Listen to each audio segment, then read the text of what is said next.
Great timing. I guess I thought I had more time. Mm-hmm. So generally, last week what we did, when the audience came in, they would ask a question, Okay. and and then we would just answer the questions. Now, what I do is I limit the Okay. number of questions to four.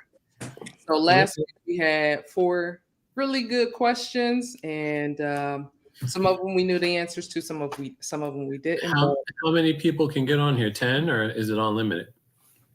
well, on the screen like we're on, it's limited to 10, but it's broadcasting to Facebook and YouTube. Okay. And I don't know if we So will. the people that ask the questions, do they call in? How do they get on? Yeah, so they just have to actually add a comment, whether they are Okay. streaming it on YouTube or streaming it on Facebook.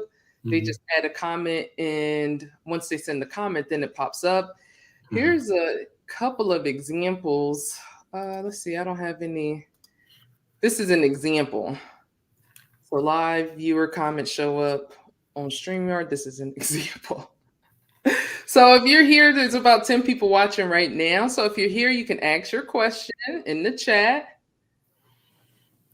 And Kay, oh, see, it covers up Mike. So I'm trying to also get used to this platform. Kay also works with Metro. Hey, Hey, Ken. Kat. Hi, Bill and Mike. Yes. Now, Kay, you probably know Bill from he's on the leaderboard a lot, but as William Phillips, Mr. Blue Eyes, and Kevin is on Bill's team. You mean Mike? Mike, why do I keep wanting to call you Kevin? I don't know. Maybe that's my my twin brother, somewhere. You have a doppelganger somewhere, but your beard is nice, Mike. So Mike is on Bill's team. Okay. Mike is on Where are you Bill's. guys? What state are you guys in? New Jersey. New Jersey. Oh, okay. Man, everybody's up there. What state Mhm. you in? Georgia. Oh, Georgia. Yeah. I have Funny a enough. I have a police officer that retired, and he's in Georgia. Oh, Eugene okay. Stewart. Okay, cool. So I do have some questions already made up for us to Oh, be shucks. able to see. But if you're watching and you do have a question, I'm not doing the regular videos like I did each and every single week. I'm only doing live Q&As and bringing in other people who are also in the insurance industry, and they have their adjuster license. So I'm here to just, ask them questions and talk about themselves. Now, Mike was really interesting because how did you find out? That's where actually I was like, don't talk to me anymore at the annual meeting. How did you find out about adjusting? I okay, so I was living in Texas for 4 years up until September of 22. So while I was in Texas, I met a friend who was working for farmers on the adjuster side, claims actually, not licensed adjuster, but claims. So doing very, very well, and started doing some homework about it, and saw what it was and how it plays out, and really just kind of caught the bug. Hmm. So, but did you go into insurance adjusting at that time in Texas? No, it wasn't until I got back here. So I got back here in September. Started. I'm also an insurance agent, as you know, and the agency owner, Z Austin Agency, out of Woodbridge, New Jersey, is connected to Bill Phillips. Okay. So in our interaction, she said, I had told her I wanted to be, go through the adjuster thing, and she was like, "Oh, you should meet Bill." I said, "Okay." And Bill got on it, and Bill, if you know Bill, once Bill knows that you're interested, he's pretty persuasive individual. So he kept, what I will say is Bill has been extremely informative and helped me has educated me quite a bit, not only on just the technical parts of adjusting, but all the social parts of it. So it's a lot of, helping people through sort of almost a grieving process, as you probably know. So Right. there's parts of that don't show up on the books. And Bill was kind enough to has been kind enough to guide me through a lot of those challenges. Okay. So what did you say to Mike that got him interested? Anything I could say. It's really just inviting him, and he came down to our annual meeting, and he saw the big picture, and he did his 3 claims, his training claims, and those claims turned out to be pretty big, and that motivated him to go get the license immediately because he saw how much money he was missing out on. So you just get them to the claims, and when they start putting 2 to 2 together, and they say, "Wait a minute, I could be making this money on the other end." So I'm making my 200, and if I do the pictures, I make my 300, but I'm not making the money that I would be making if I was a adjuster. So that motivated him very, very, very fast to go get his license. Yeah. He's going for his test Wednesday. Yeah, Wednesday. Okay, good. And we do help you study. So that's a great time to just remind anybody, if you have a question, just go ahead and actually put that in the chat. Ask any question that may be on your mind about getting started, about the cost, about what do you do if you have no experience. Mike, would you say you felt like you had experience because you were an agent before? Do you feel like you were experienced? Well, there's definitely there's a very large people component to this. So it's something I have to credit Bill with is he said, don't focus on being a servant, basically being a good person, treating people well. Don't look for the money because the money's there. Mm-hmm. And that goes a long way, because particularly right out, as you know, once a claim starts, a person has a busted pipe or some other peril that kicks it off, they're oftentimes just all over the place. And just that constant communication and just being a presence that sort of calms their spirit and lets them know that you're going to help guide them through the processes goes a long way. Yeah. How did you feel about not, I would say, not being paid per hour for your training claims? Oh, I thought you were going to say something else. I mean, you either have, my personal opinion, you either have an entrepreneurial spirit or you kind of don't. Okay. There are a lot of accidental entrepreneurs, as they call them. Someone loses a job, blah, blah, blah. Or you're a person that recognizes and desires to have some control over your time and ability to earn an income. And in this society, you can get maxed out if you really understand the system. It's really not designed for you to benefit from a long term. So it wasn't. It's never been a big something I was discouraged from. Yeah. For right. I get a lot of people who, how much is the pay? I'm like, I'm offering you training so I can show you how to actually go get the money on your own, and then you won't need me. You won't need a storm. You would just need the motivation for yourself, and then that will to want to help other people. Some people have, so we have a couple questions that came in. Now we are going to limit it to 4 questions. We're about 10 minutes in. So I know Bill was like, all right, how much time do we have, Abahi? So Renee and Kay are also here. They also work with Metro. Hey, Renee. Hey, Kay. Hi. I would say, Renee, can you read this question? And then Kay, maybe you can give us an answer. What program are you using for the exam?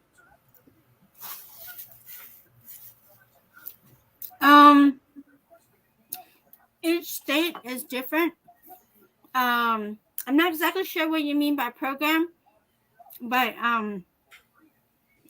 each state does have their own requirements. Like for Georgia, they do require a 40-hour course. There's several different online schools that you can enroll in. to complete that requirement. Other states, they don't have the courses, and you're going to have to ask Metro for the study material. We do have some pretty good videos provided by Metro, but a lot of the, like the beginning of those videos are Pennsylvania specific. I hope that answered your question. Yeah, that was a pretty good answer.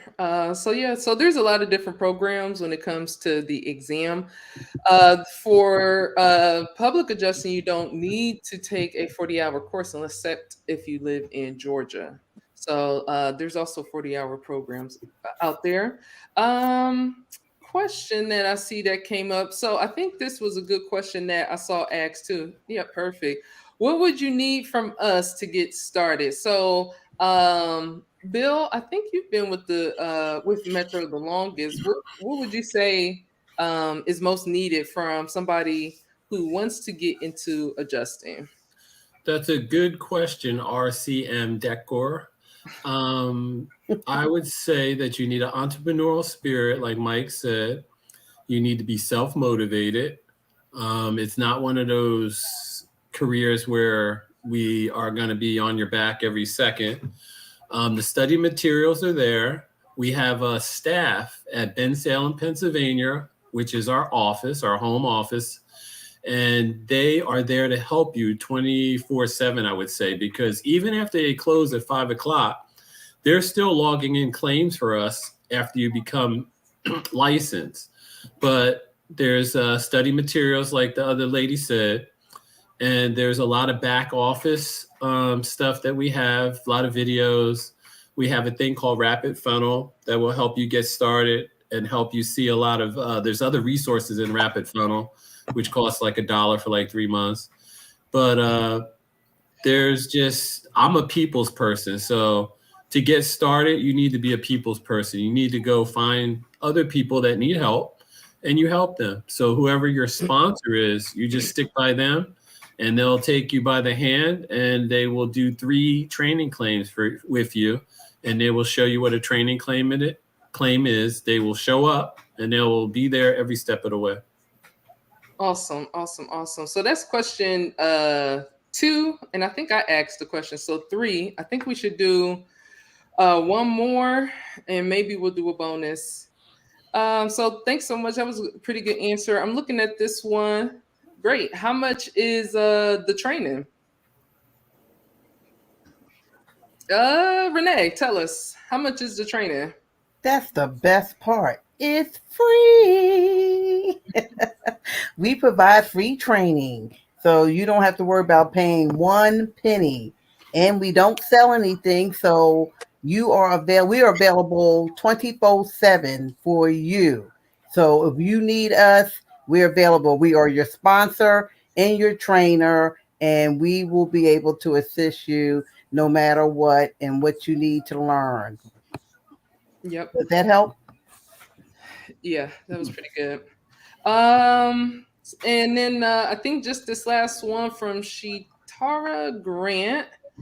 Let's see. Let me change the view here. I'm getting new to these. I haven't had this many guests on at one time, so I'm just trying out all of the little banners. If you're interested in definitely learning more about Metro, you can actually just use this QR scanner here. It says apply here. And so this question says, why did you guys choose Metro instead of companies like State Farm, Progressive, etc.? I'm gonna go back to Mike. Mike was the original reason I came. And It's actually, my fault. Mike, you're up. Because you worked as an agent. I still am. I'm still licensed. Still an agent. I'm still Okay. a licensed agent. Okay. And I think Shatria Grant's question is probably centered more around not fully understanding the difference, possibly, which is the common confusion around, being an insurance adjuster for the insurance company, being an IA, or working independently as a public adjuster. So that's probably where that questions comes in. So just, I don't know if I'm the most qualified person to have that part of the conversation, but just generally speaking, the insurance company has their adjusters who come out when there's an event, a peril, fire, wind, storm, to assess the damages. Those people work for the insurance company and have the insurance company's interests at heart. So they are less likely to be as aggressive on your behalf of your claim because they are paid by and their interests are with the insurance company. While when you're a public adjuster, you are working for the customer solely on a contingency basis. So you work with the person who has the claim. You help to represent them in the claim process, and hopefully, ideally, maximize the value of their claim. So, you can decide to be an adjuster for an insurance company, but just realize there's pluses and minuses to both of it. Yeah, and you can work in most states don't. Most states are okay with you actually holding both licenses. You can do both, right? You can Yeah. be an IA and a PA. Correct. Right? Yep. In most states. So I think that was 4 questions, though, right, guys? Yes. Yeah, awesome. So I appreciate everybody who tuned in, and really I want to thank my guest because we rescheduled from the 20th, and wasn't sure what time we should do it today.